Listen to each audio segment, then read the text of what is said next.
मित्रों नमस्कार, मैं आपका मित्र भूपेन ठाकरे स्वागत करता हूं अपने यूट्यूब चैनल जीएस मंथन 88 में। आज से मेरे चैनल का नाम चेंज हो चुका है, ठीक है। जीएस मंथन 88 मैंने नया नाम इसे दिया है। काम तो वही रहेगा, हमें स्टडी करनी है तो उसी काम को आगे बढ़ाते हुए आज जो है हम मध्य प्रदेश के अपोहा तंत्र के विषय में देखेंगे। अपोहा तंत्र या नदी तंत्र देखेंगे, ठीक है।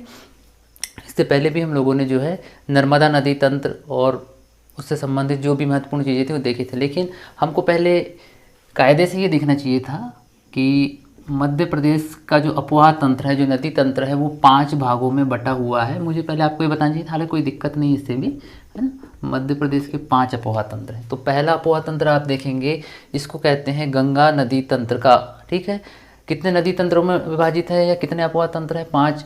तो पहला जो है वो है गंगा नदी तंत्र, दूसरा जो है आपका नर्मदा नदी तंत्र, गंगा नदी तंत्र, नर्मदा नदी तंत्र, ताप्ती नदी तंत्र, गोदावरी नदी तंत्र, और तीसरा आपका हो जाएगा, लास्ट हो जाएगा माही नदी तंत्र। गंगा नदी तंत्र 1, उसके बाद नर्मदा नदी तंत्र 2, ताप्ती नदी तंत्र 3, गोदावरी नदी तंत्र और माही नदी तंत्र। इस तरीके से जो है आपके पूरे मध्य प्रदेश में 5 नदी तंत्र हैं। तंत्र कहने का मतलब ये होता है कि सिस्टम, एक प्रकार से नदियाँ और उसकी जब सहायक नदियाँ मिल जाती हैं, मुख्य नदी से जब उसकी सहायक नदियाँ मिलती हैं तो पूरे एक तंत्र का निर्माण होता है। जैसे कोई भी सिस्टम अकेला नहीं बनता, अकेले व्यक्ति से कोई सिस्टम नहीं बनता, जब सारे लोग मिलते हैं तब जाके किसी सिस्टम का निर्माण या ढांचा खड़ा होता है, ठीक है। उसी तरीके से एक सिंगल नदी जो होती है वो किसी काम की नहीं जब तक कि उसकी सहायक नदियाँ उसमें आकर ना मिलें, ठीक है।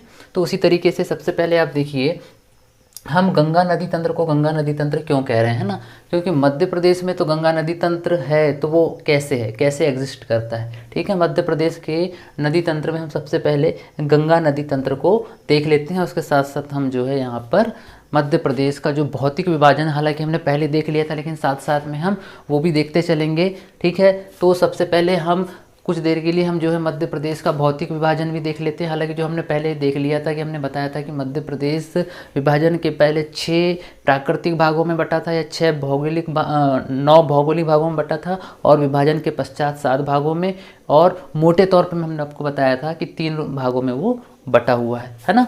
तो उसमें हमने क्या क्या बताया था? एक तो आपको बताया था कि सबसे पहले होता है मध्य उच्च प्रदेश। कौन सा प्रदेश? मध्य उच्च प्रदेश। मध्य प्रदेश का जो भौतिक स्वरूप है या भौतिक विभाजन है या प्राकृतिक स्वरूप है वो 3 भागों में बटा है। एक मध्य उच्च प्रदेश कहलाता है, दूसरा जो है वो कहलाता है आपका सतपुड़ा मैकल, ठीक है, या इसको कहते हैं मध्य उच्च प्रदेश, है ना। और दूसरा हो जाता है आपका सतपुड़ा मैकल प्रदेश, और तीसरा हो जाता है आपका पूर्वी पठार, जिसके अंतर्गत आता है बघेलखंड, है ना। पूर्वी पठार जिसके अंतर्गत क्या आता है? बघेलखंड आता है, ठीक। मध्य उच्च प्रदेश, सतपुड़ा मैकल और पूर्वी पठार के अंतर्गत बघेलखंड आता है।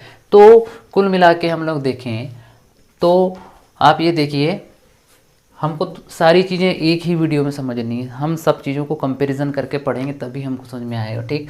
हमने आपको बताया था कि नर्मदा नदी कहाँ से निकलती है? अमरकंटक से। अमरकंटक किसका हिस्सा है? ये आपको पूरा जो दिख रहा है ये, है ना। तो ये जो सारा का सारा जो पोर्शन है ये कौन सा है? इसका हिस्सा है ये बघेलखंड का। बघेलखंड में ही अमरकंटक है, और अमरकंटक से ही आपकी नर्मदा नदी निकलती है, और यहीं से जो है सोन नदी भी निकलती है, ठीक है। नर्मदा ये बह रही है और ये नर्मदा नदी तंत्र का निर्माण करती है। क्यों? क्योंकि हमने इससे पहले वाले वीडियो में देखा था कि नर्मदा से ऊपर साइड से और नीचे साइड से जो है, मैंने बाएं तरफ से और दाएं तरफ से नदियाँ आकर मिलती हैं तो पूरे एक तंत्र का निर्माण कर देती हैं, ठीक है। और नर्मदा के ऊपर का पूरा जो क्षेत्र होता है वो हमेशा विंध्याचल होगा, और नर्मदा के नीचे का जितना भी जो क्षेत्र है वो किस तंत्र के अंतर्गत आएगा? वो सतपुड़ा तंत्र के अंतर्गत आए,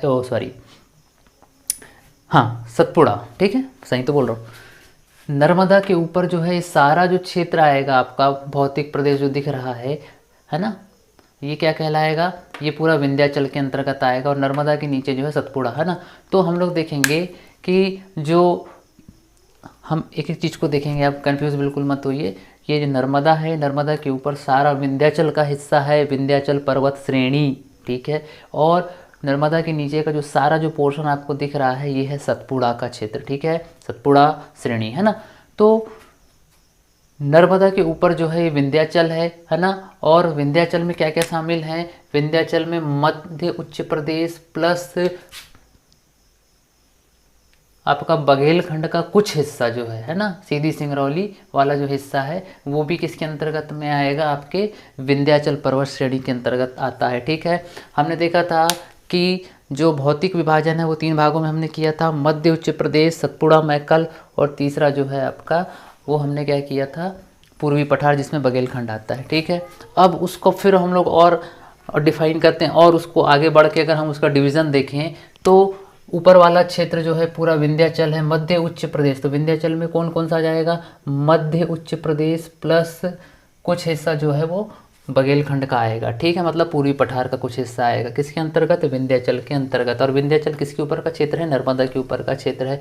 और फिर मध्य उच्च प्रदेश 5 भागों में बटा हुआ है। देखो ये मालवा का पठार दिख रहा है आपको, है ना, ये है मालवा का पठार जो कि 28.6% है। फिर रीवा पन्ना का पठार है 10.7% है। फिर ये बुंदेलखंड है, बुंदेलखंड का कुछ हिस्सा ये है और कुछ हिस्सा ये रहा, तो ये 7.7% है। फिर ये मध्य भारत का पठार 10.3 है ना, रीवा पन्ना 10.7 है। और फिर जब नर्मदा के नीचे आते हैं तो ये सतपुड़ा वाला रीजन होता है ना, ये सतपुड़ा वाला जो क्षेत्र है ये यहाँ से ये पूरा सतपुड़ा का रीजन है, ठीक है।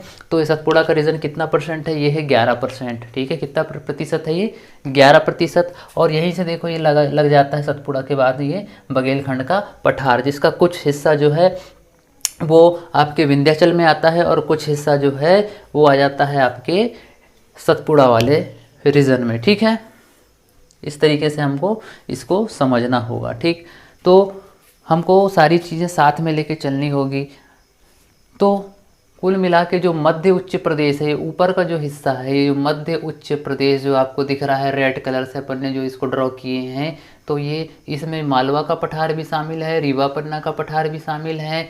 इसी के अंतर्गत आपका गंगा नदी तंत्र आएगा, मध्य भारत का पठार भी आएगा, बुंदेलखंड का पठार भी आएगा, और कुछ हिस्सा आपका जो है ना सीधी सिंगरौली वाला, मतलब कुछ हिस्सा जो है पूर्वी पठार मतलब बघेलखंड का हिस्सा भी आएगा, ठीक है। किसके अंतर्गत, विंध्याचल के अंतर्गत। और सतपुड़ा मैकल में, सतपुड़ा मैकल तो आएगा और साथ ही साथ में ज़्यादातर हिस्सा जो है वो पूर्वी पठार अर्थात बघेलखंड का हिस्सा आएगा, ठीक। तो अभी हम विंध्याचल मतलब मध्य उच्च प्रदेश और पूर्वी पठार का जो है कुछ हिस्सा यहाँ देखेंगे। गंगा नदी तंत्र है ना, तो गंगा नदी तंत्र मध्य प्रदेश में कैसे एग्जिस्ट करती हो, देखिए, क्योंकि मध्य प्रदेश का जो नर्मदा का ऊपर का जो क्षेत्र है उसमें जितनी भी नदियाँ निकलती हैं जो उत्तर की ओर बहती हैं, ठीक है, वो सारी की सारी जो हैं या तो चंबल से मिलकर यमुना में जाती हैं, या डायरेक्ट यमुना में जाके मिलती हैं, या तो फिर जो है डायरेक्ट वो गंगा में जाकर मिलती हैं। इस चीज़ को समझना, ठीक है। तो गंगा नदी तंत्र के अंतर्गत हम लोग सबसे पहले देख लेते हैं चंबल, सबसे बड़ी नदी है चंबल, ठीक है। गंगा नदी तंत्र के अंतर्गत मध्य प्रदेश में सबसे बड़ी नदी है चंबल। चंबल कहाँ से निकलती है, महू से, महू से ये निकली देखो मंदसौर, मंदसौर से होते हुए रावत भाटा, रावत भाटा से होते हुए कोटा, कोटा से धौलपुर, धौलपुर से श्योपुर, है ना, मतलब ये मध्य प्रदेश से निकली, है ना। मंदसौर के बाद ये फिर एमपी ख़त्म होता है, एमपी से राजस्थान जाती है और राजस्थान से होते होते वापस ये एमपी में एंटर करती है और यहाँ पर काय का निर्माण करती है ये। इसके कारण जो है यहाँ पर बड़े बड़े बीहड़ों का निर्माण होता है। बीहड़ क्या होता है कि जब कोई नदी द्वारा किसी स्थान में ज़रूरत से ज़्यादा भूमि कटाव किया जाता है तो वहाँ पर बड़े बड़े खड्डे का या गड्ढों का निर्माण होता है, कहीं उबड़ कहीं खाबड़, कहीं ऊंचा कहीं नीचा, इस टाइप का स्थान। तो वैसे स्थान को क्या कहा जाता है, बीहड़ कहा जाता है। तो चंबल नदी के कारण श्योपुर, मुरैना और भिंड वाला जो क्षेत्र है यहाँ पर बीहड़ पाए जाते हैं। क्या पाए जाते हैं, बीहड़। और बीहड़ में खेती करना बड़ा कठिन काम माना जाता है, ठीक है। तो गंगा नदी तंत्र के अंतर्गत मालवा के पठार से एक नदी निकलती है, देखो चंबल, और चंबल चली ऊपर की ओर, है ना। और चंबल की बहुत सारी सहायक नदी थी, इससे पहले हम लोग वीडियो में देख चुके हैं। सिंध है, सोन है,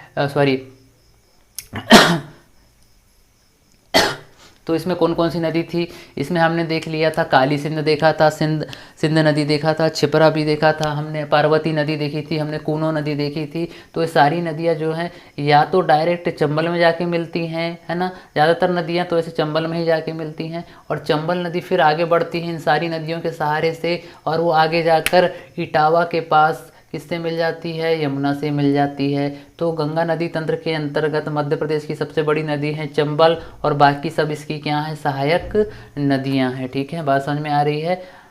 ठीक, तो चंबल निकली, ऐसी चली, चंबल मंदसौर से होती हुई गई, तो यहाँ पर जो है चंबल में चंबल नदी के किनारे मंदसौर में कौन सा बांध है, गांधी सागर बांध है। रावत भाटा में जो है कौन सा बांध है, वहाँ पे जो है आपका राणा सागर बांध है। और वहाँ से जब कोटा में जाते हैं राजस्थान में, तो फिर यहाँ पर एक बांध है जवाहर सागर। ये सब सारे बांध किस नदी पर हैं, चंबल नदी पर है। ठीक है, उसके बाद जब ये श्योपुर, मुरैना और भिंड में जाती है, तो यहाँ पर ये जरूरत से ज़्यादा भूमि कटाव करती है, जिसके कारण यहाँ पर पीहड़ों का निर्माण होता है। और उसके बाद फिर ये वापस जो है उत्तर प्रदेश में जाती है, और उत्तर प्रदेश में इटावा के समीप यमुना से मिल जाती है। ठीक है, बात समझ में आ रही है आपको। उसके बाद में जो है कुछ नदी ऐसी भी होती हैं अभी छोड़िए, है ना, अभी यहीं देखिए। तो ये हो गया आपका गंगा नदी तंत्र के अंतर्गत हमने देखा चंबल, है ना। तो गंगा नदी तंत्र कहने का मतलब ये हुआ कि कुछ नदियां ऐसी हैं जो डायरेक्ट जो है किस में जाके मिल रही हैं। जो सबसे बड़ी नदी कौन सी है, सेकंड नंबर की मध्य प्रदेश की, वो है चंबल। तो चंबल निकली, चंबल क्योंकि सेकंड सबसे बड़ी नदी है उत्तर की ओर बहने वाली, है ना।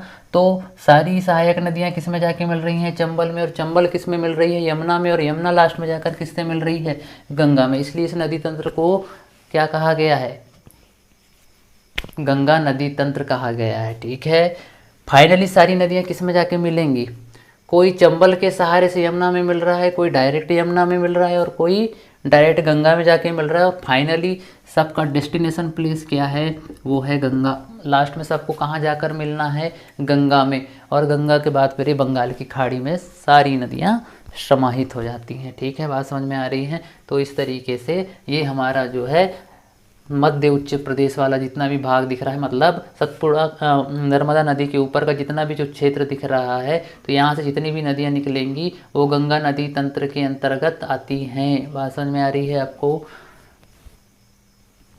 नर्मदा के ऊपर सारा का सारा जो क्षेत्र है वो विंध्याचल का क्षेत्र है। इसमें मध्य उच्च प्रदेश और कुछ पूर्वी पठार का हिस्सा शामिल है। इसमें जितनी भी नदियाँ निकलेंगी वो उत्तर की ओर बहते हुए यमुना के सहारे से गंगा, और कुछ नदियाँ डायरेक्ट गंगा में मिलती हैं, और कुछ नदियाँ चंबल के सहारे से यमुना, और यमुना से होते हुए गंगा में मिलती हैं। इसलिए इस हिस्से को हम लोग क्या कहते हैं, ये हिस्सा किसके अंतर्गत में आएगा, ये हिस्सा आएगा आपका गंगा नदी तंत्र के अंतर्गत आएगा। ठीक है, तो इस तरीके से हमने 5 भागों में बांट दिया। एक तो गंगा नदी तंत्र को हमने देख लिया। ठीक है, इससे संबंधित जितने भी बातें थे वो मैंने आपको पहले भी बता चुके हैं ना, कि चंबल और चंबल की जितनी भी सहायक नदियां हैं, इससे पहले का आप वीडियो देख लेना। ठीक है, सिर्फ मैं आपको यहाँ पर मध्य प्रदेश के अपवाह तंत्र बता रहा हूँ। तो उसमें हम पहला अपवाह तंत्र देख लिए, हमने देख लिया गंगा नदी तंत्र। ठीक है, वो सब कहाँ जाके मिलेंगी, गंगा में। जितनी भी नदियाँ हैं यहाँ की, वो सब कहाँ जाके मिलेंगी, लास्ट में गंगा में जाकर मिलेगी। फिर दूसरा देखो, ये हमने हरे कलर से ड्रॉ किया हुआ है, ये है नर्मदा नदी तंत्र, है ना। नर्मदा कहाँ से निकल रही है, अनूपपुर अमरकंटक से निकलती है। पुष्पराजगढ़ तहसील है, ये मैंने इससे पहले वाले वीडियो में आपको बताया था। तो नर्मदा अकेले बह रही है, लेकिन इसमें बहुत सारी जब नदियाँ आपस में मिल जाती हैं, कुछ ऊपर से और कुछ नीचे से आके, इससे पहले वाले वीडियो में आपको मैंने बताया था, है ना। तो वो किसका निर्माण कर लेंगी, नर्मदा नदी तंत्र का निर्माण करेंगी। इस हिस्से को जो है नर्मदा सोन घाटी का एरिया भी कहा जाता है, क्योंकि सोन किधर जाती है, डायरेक्ट गंगा में जाके मिल जाती है। मध्य प्रदेश की 2 ही नदियाँ हैं जो डायरेक्ट गंगा में जाके मिलती हैं, एक है सोन और दूसरी है टोंस। सोटो आपको बताया था ना, सोटो, सो से सोन और टो से टोंस, 2 नदियाँ ऐसी हैं जो डायरेक्ट गंगा में जाके मिलती हैं। ठीक है, तो ये वाला जो रीजन है आपका, ये पूरा रीजन जो है, ये है नर्मदा नदी तंत्र का, यह नर्मदा सोन घाटी का क्षेत्र कहलाता है। ठीक है, इसमें जब पूरी सहायक नदियाँ ऊपर से और नीचे से आकर मिलती हैं तो नर्मदा नदी तंत्र का निर्माण करती है। और नर्मदा के विषय में जितने भी महत्वपूर्ण फैक्ट है वो मैं आपको बता चुका हूँ। ठीक है, बात समझ में आ रही है। तो ये हो गया आपका नर्मदा के ऊपर का जितना भी क्षेत्र है विंध्याचल का, जिसमें विंध्याचल के अंतर्गत मध्य उच्च प्रदेश, पूर्वी पठार आएगा, है ना। और ये भी देख लेना कि मध्य उच्च प्रदेश वापस फिर 5 भागों में बटा है, तो उसके कौन कौन से भाग हैं वो आप देख लेना। बात समझ में आ रही।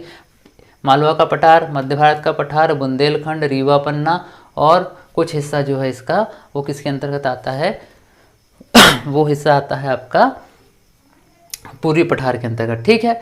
तो विंध्याचल के अंतर्गत मध्य उच्च प्रदेश और पूर्वी पठार, और मध्य उच्च प्रदेश के अंतर्गत फिर ये उसके कुछ और भाग हैं। मालवा का पठार है। सबसे बड़ी अगर भौतिक संरचना आपसे पूछी जाए मध्य प्रदेश की तो 28.6% के साथ में मालवा का पठार है। बात समझ में आ रही है कि नहीं आ रही है?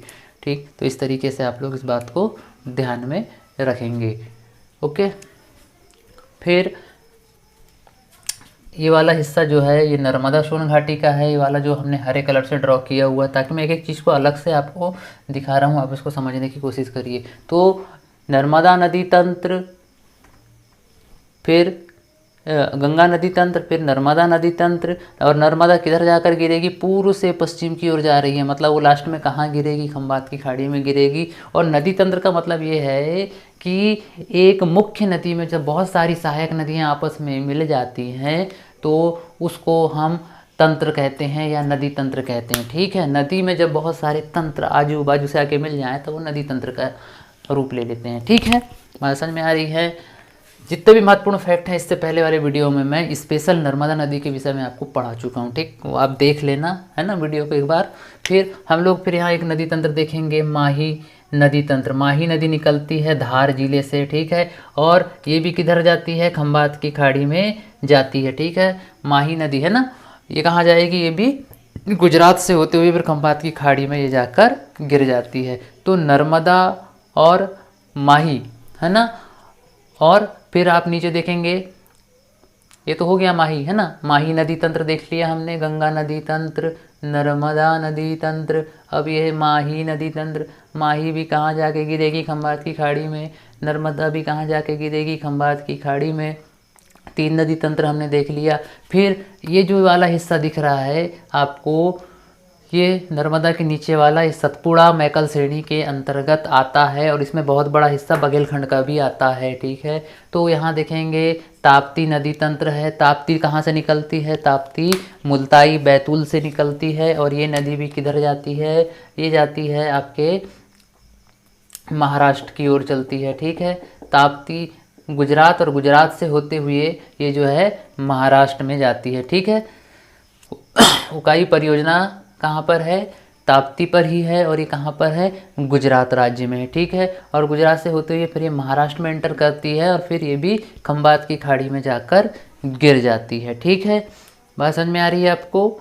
तो इस तरीके से है, इसलिए हम ये वाले तंत्र को कौन सा तंत्र कहते हैं? ताप्ती नदी तंत्र। ये वाला रीज़न देखो, ये स्पेशल ताप्ती नदी तंत्र है ना।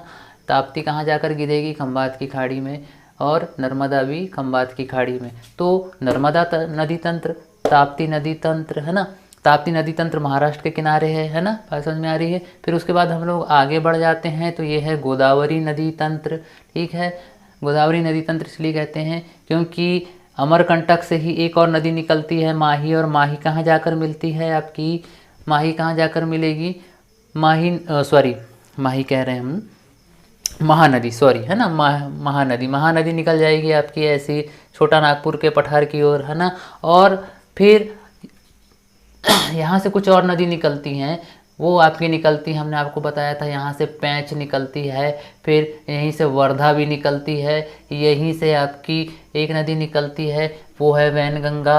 और फिर वैनगंगा और वर्धा आपस में मिल जाते हैं, और दोनों का जो संयुक्त संगम होता है प्रणहिता कहलाता है, ठीक है। बात समझ में आ रही है? सतपुड़ा का ही हिस्सा है ये, गोदावरी नदी तंत्र का हिस्सा है। क्यों है ये?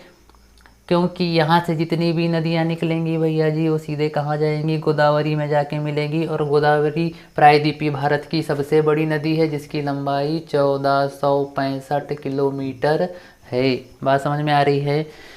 ठीक। तो ताप्ती नदी तंत्र, ताप्ती और उसकी सहायक नदी के कारण जो पूरे तंत्र का निर्माण होता है वो ताप्ती नदी तंत्र कहलाएगा। और ठीक है, फिर सतपुड़ा से निकलने वाली कुछ नदियाँ जो कि उत्तर से दक्षिण की ओर बह रही हैं, जिसमें पेंच है, वर्धा है, पेंच है, फिर वैनगंगा है ना। तो इस प्रकार की जितनी भी नदियां हैं ये लास्ट में फाइनली कहाँ जाकर मिल जाएंगी, ये गोदावरी में जाके मिल जाएगी। इसलिए जो है नर्मदा के नीचे गोदावरी नदी तंत्र भी है और नर्मदा के नीचे ताप्ती नदी तंत्र भी है। ठीक है, इस तरीके से ये बात क्लियर हो गई आपको। तो इस तरीके से है। और यहाँ ये चीज़ भी देख लीजिए,